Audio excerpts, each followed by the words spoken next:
Welcome back to Primetime News and a special welcome to folks on onespotmedia.com.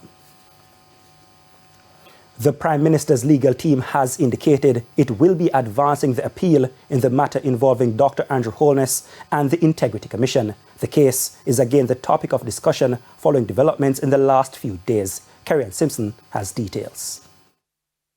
On Thursday, Supreme Court Judge Justice Althea Jarrett issued a ruling blocking the disclosure of certain files in the ongoing legal battle between Prime Minister Dr. Andrew Holness and the Integrity Commission. The lawsuit pertains to the Commission's investigations into Dr. Holness's statutory declarations. In a statement last night, Dr. Holness's attorneys said the court granted the claimant's application to order the IC to provide documents prepared by 3 investigators which are relevant to the investigation. It said in this regard, the court had ordered the IC to search for and disclose those documents if they exist.